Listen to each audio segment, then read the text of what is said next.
사도신경 고백함으로 9월 30일 화요일 새벽기도에 함께 드리도록 하겠습니다.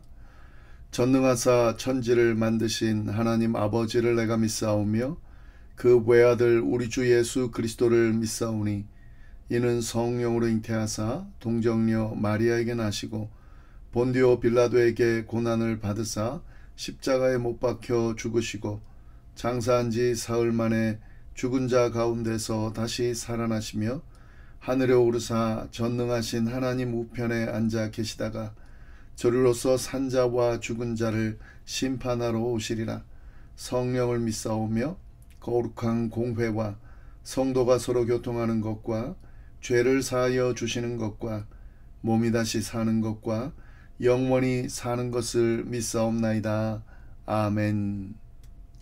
찬송가 304장으로 하나님께 찬양 드리도록 하겠습니다.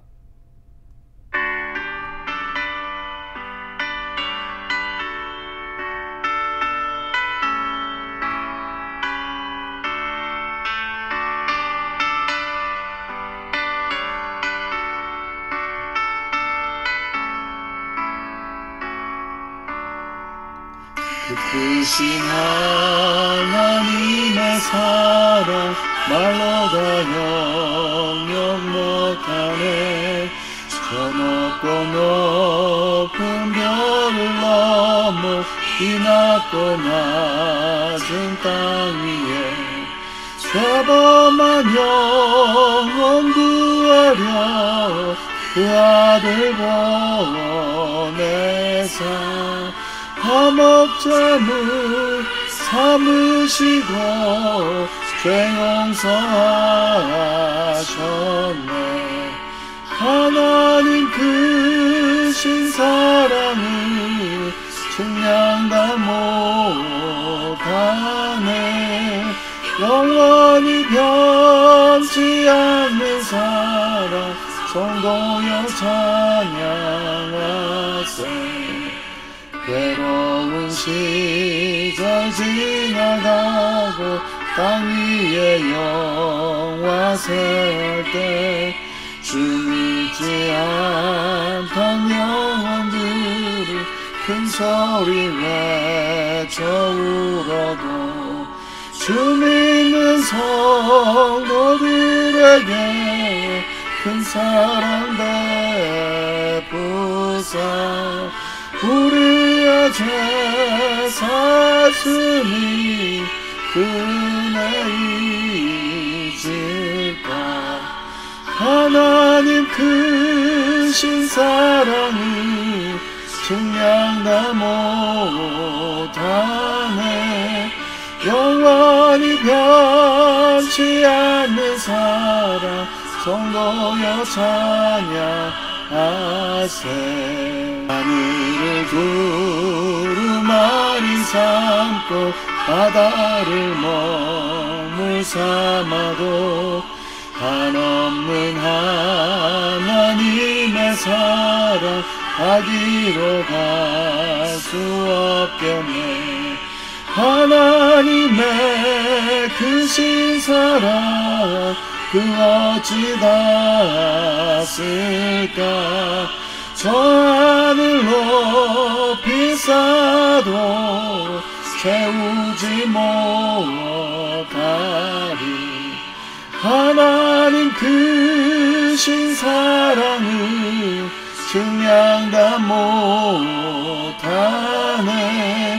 영원히 변치 않는 사랑 성도여 찬양하세.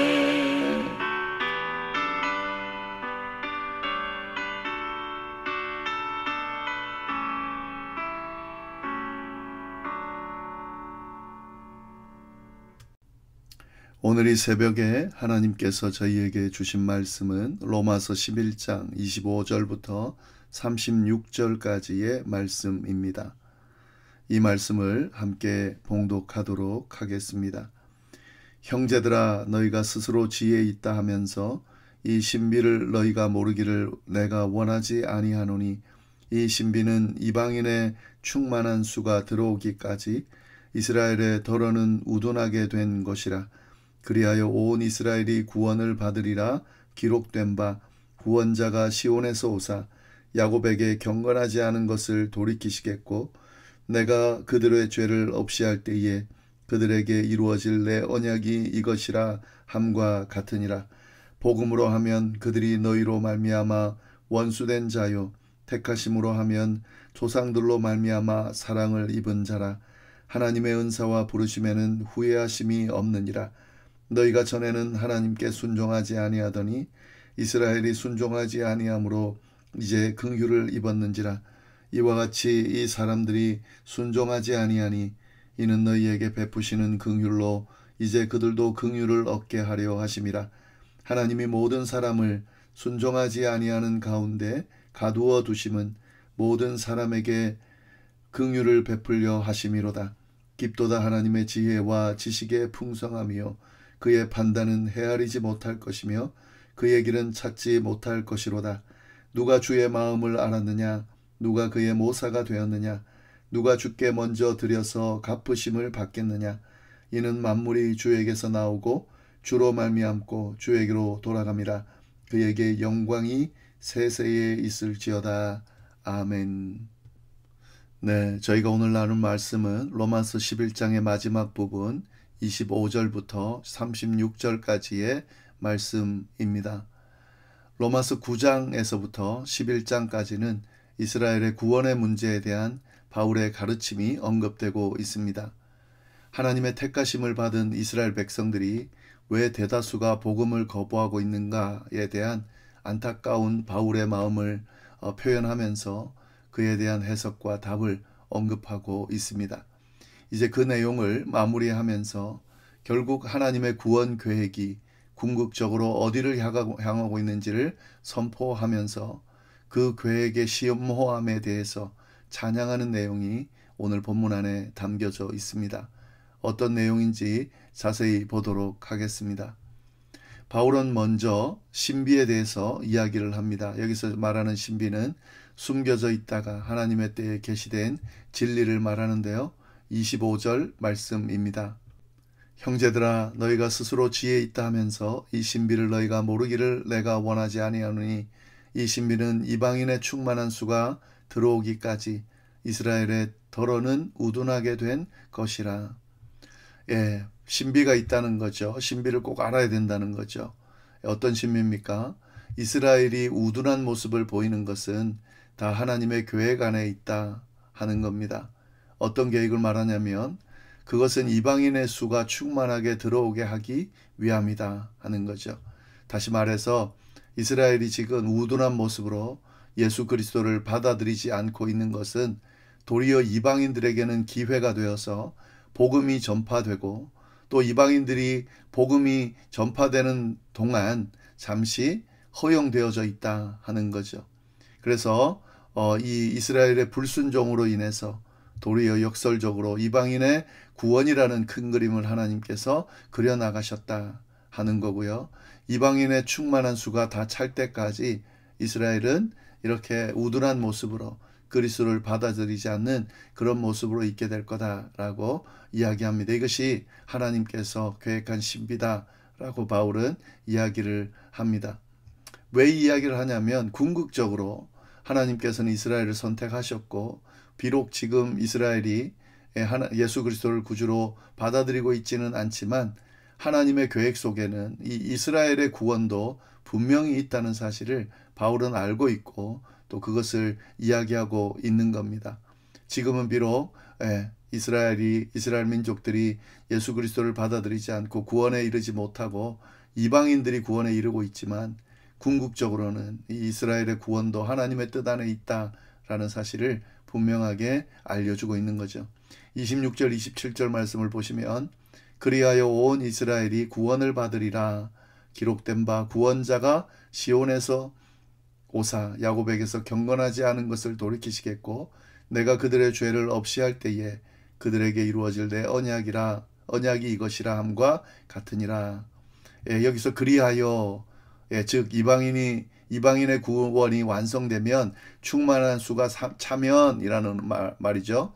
그리하여 뭐가 된다는 거죠? 온 이스라엘이 구원을 받으리라. 라고 선언하고 있습니다.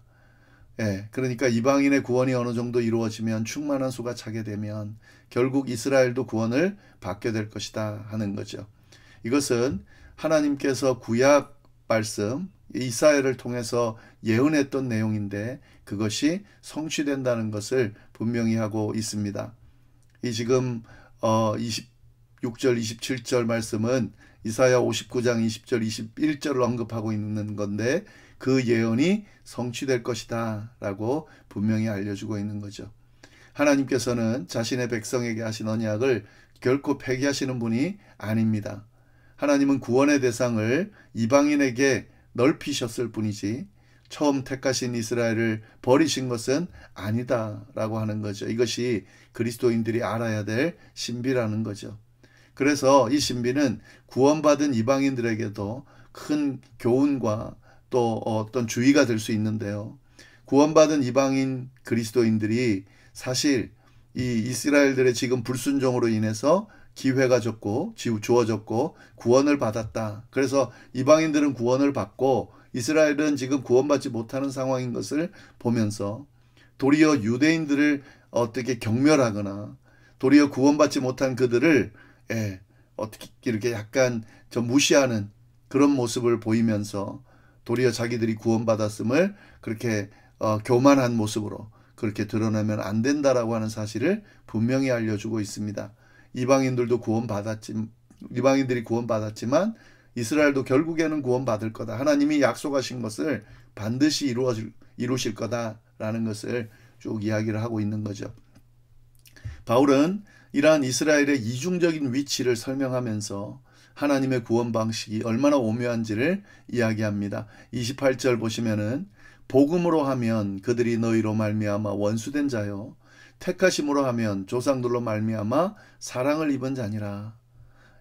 이스라엘의 이중적인 위치가 뭡니까? 복음으로 보면 예수님을 거부한 이스라엘은 구원받은 이 이방인들에게 보면은 대적자들의 위치에 있죠. 그러나 택하심의 모습으로 보면 아브라함에게 주신 언약 때문에 여전히 하나님께 사랑을 입은 자들이라는 거죠. 그러니까 이것을 알고 이 이방인 그리스도인들이 이스라엘을 바라볼 수 있어야 된다 하는 거죠. 그러니까 이스라엘은 이중적인 위치 안에서 이해할 수 있어야 된다 하는 거죠. 오늘날도 마찬가지입니다. 우리가 지금 이스라엘이 예수 믿는 사람들이 많지 않죠. 지금 있는 그 이스라엘 그 모습 그대로를 우리가 하나님의 선민으로 볼 수는 없습니다만은 왜냐하면은 예수 그리스도를 통해서 예수 그리스도를 믿고 구원 얻은 자들이 선민이고 선택받은 자들이기 때문에 지금 어떤 물리적인 또 혈통적인 이스라엘 자손에 대한 그런 어떤 특별함 사실은 없는 거예요. 그러나 그럼에도 불구하고 하나님께서 첫 그 선택하셨던 하나님의 백성으로 선택하셨던 모범이 되게 하셨던 모델이 되게 하셨던 그 이스라엘에 대한 하나님의 약속은 사라진 건 아니라는 거죠. 그래서 그들에 대한 특별한 하나님의 은혜가 있을 거다라는 그런 어떤 기대나 생각들을 할 수는 있다는 거죠. 물론 지금 상태로 하나님이 구원하는 건 아닙니다. 예수 그리스도를 믿지 않는데 그들이 이스라엘 선택받은 이스라엘이라고 해서 구원받거나 그러지는 않습니다. 그러나 그들을 회개하게 해서 결국에는 구원에 이르게 할 것이라고 하는 그런 기대는 충분히 할 수 있는 거죠. 바울은 지금 그 이야기를 하고 있는 겁니다. 그래서 바울은 하나님께서 한 번 주신 은혜와 부르심은 철회하지 않는다는 사실을 분명하게 이야기합니다. 29절 하나님의 은사와 부르심에는 후회하심이 없느니라. 이스라엘에게 주신 언약도 확실하다 하는 거죠. 물론 이 말은 이스라엘에게만 적용되는 건 아니죠. 그리스도를 믿는 그리스도인들, 이방인 그리스도인들에게도 이 구원의 약속, 구원하신 이 은혜는 변하지 않는다라는 것을 분명하게 이야기해 주고 있습니다. 그러면서 바울은 결국 이방인들뿐만 아니라 이스라엘 백성들도 하나님께로부터 긍휼을 입을 것이라는 것을 분명히 하고 있습니다. 지금 앞에서 우리가 여러 번 봤지만 이 바울은 이방인 전도를 위해서 특별히 하나님이 세우신 그래서 수많은 이방인들을 그리스도인으로 하나님의 백성으로 만든 그런 어떤 역할을 했던 사람이지만 그의 마음속에는 자신의 동족인 이스라엘 백성들의 구원에 대해서는 늘 관심이 있었고 그 어떤 것보다도 그것이 이루어지기를 바랐습니다. 그래서 지금 그거에 대해 고민하면서 이야기했는데 결국 결론은 이렇게 이야기하는 거죠. 이방인들뿐 아니라 이스라엘 백성들도 하나님께로부터 긍휼을 입을 거다라는 것을 분명히 하고 있다는 거죠. 30절 말씀이 그 말씀입니다. 너희가 전에는 하나님께 순종하지 아니하더니 이스라엘이 순종하지 아니함으로 이제 긍휼을 입었는지라. 예, 이방인에 대한 이야기인데 이방인이 원래는 하나님께 순종하지 않았죠. 이스라엘이 하나님께 순종했죠. 근데 이스라엘의 불순종한 모습 덕분에 이방인들에게로 확산이 됐습니다. 그래서 하나님의 긍휼을 이방인들이 입게 됐다는 거죠. 원래 하나님께 순종하지 않았는데 이스라엘의 불순종 때문에 이방인들이 하나님의 긍휼을 입게 됐다는 거죠. 그러면서 31절에 뭐라 그러냐면 이와 같이 이 사람들이 순종하지 아니하니 이는 너희에게 베푸시는 긍휼로 이제 그들도 긍휼을 얻게 하려 하심이라. 이 무슨 말이냐면 지금 순종하고 있지 않는 이스라엘 사람들, 그 사람도 결국에는 이방인들이 긍휼함을 입는 것처럼 그들도 마침내 회개해서 긍휼함을 입게 될 것이다 라는 말입니다. 논리적으로 맞죠. 원래 순종하지 않던 이방인들이 하나님의 긍휼을 입고 회개하고 구원 얻은 것처럼 지금 순종하고 있지 않는 이스라엘 백성들이 결국 하나님의 긍휼함을 입고 그들이 마침내 회개하고 그들도 긍휼함을 입게 된 구원에 이르게 되는 역사가 일어날 거다라고 하는 거죠. 이 논리로 이스라엘 백성들도 구원에 이를 것임을, 회개하고 구원에 이를 기회가 있고 그렇게 이루어질 것인 것을 분명하게 바울이 이야기하고 있습니다. 32절의 결론을 이야기하고 있죠. 하나님이 모든 사람을 순종하지 아니하는 가운데 가두어 두심은 모든 사람에게 긍휼을 베풀려 하심이로다. 그러니까 하나님께서 최종적인 뜻과 목적, 하나님의 의도는 뭐냐면 이방인들뿐만 아니라 이스라엘 민족까지도 모든 사람들이 긍휼함을 입고 구원을 얻는 것이다 라는 사실을 바울이 분명히 이야기하고 있습니다. 네, 그래서 바울은 이런 어떤 놀라운 구원에 대한 내용을 역설하면서 설명하면서 결론으로 뭐라 그러냐면 인간의 지혜로는 결코 측량할 수 없는 하나님의 오묘한 그런 진리, 오묘한 역사가 있다라는 사실을 이야기하면서 그 하나님의 오묘함에 대해서 경배와 찬양을 드리는 고백을 합니다. 이것이 바로 로마서 11장의 마지막 결론 부분이죠. 이 로마서는 크게 두 부분으로 나눌 수 있는데요. 내용적으로 1장부터 11장까지가 교리적인 내용을 주로 이야기하고 그리고 12장부터 16장까지가 윤리적인 내용을 이야기를 합니다. 물론 교리와 윤리가 반복이 되지만 크게 보면 그렇게 내용적으로 구분할 수 있는데 이 교리적인 부분에 대한 마지막 결론을 어떻게 내냐면 하나님의 그 측량할 수 없는 오묘하신 진리에 대해서, 지혜에 대해서 쭉 언급하면서 찬양하면서 결론을 내리고 있습니다. 33절 깊도다 하나님의 지혜와 지식의 풍성함이여 그의 판단은 헤아리지 못할 것이며 그의 길은 찾지 못할 것이미로다. 하나님의 지혜와 지식의 풍성함이 얼마나 기쁜지를 찬양하고 있습니다.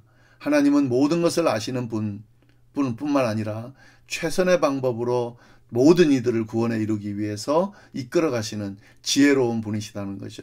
우리가 생각하지 못한 길로 인도하시는 그런 능력의 분이라는 거죠. 바울은 이러한 하나님을 고백하고 있습니다. 따라서 인간은 하나님의 뜻을 헤아릴 수가 없다는 거죠. 34절입니다. 누가 주의 마음을 알았느냐?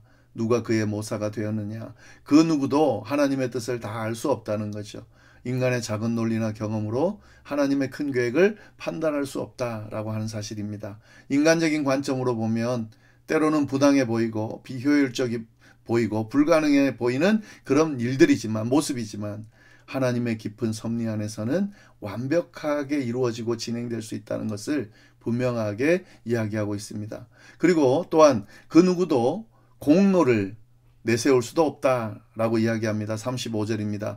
누가 주께 먼저 드려서 갚으심을 받겠느냐. 이게 무슨 말이냐면 그 누구도 하나님께 공로를 내세울 자격이 없다는 거죠. 내가 뭘 했기 때문에 이런 걸 받았다라고 그렇게 내세울 자격이 없다는 거죠. 왜냐하면 누군가가 무엇을 먼저 드려서 얻은 것이 아니고 하나님께서 시작하시고 하나님께서 먼저 은혜를 베푸시고 긍휼을 베푸셨다 하는 거죠. 그래서 구원 얻는 것이기 때문에 우리가 마치 뭔가 대단해서 뭘 얻는 것은 아니다. 그렇기 때문에 모든 이들이 은혜를 받을, 구원을 받을 자격이 있다라는 이야기를 분명히 하고 있습니다.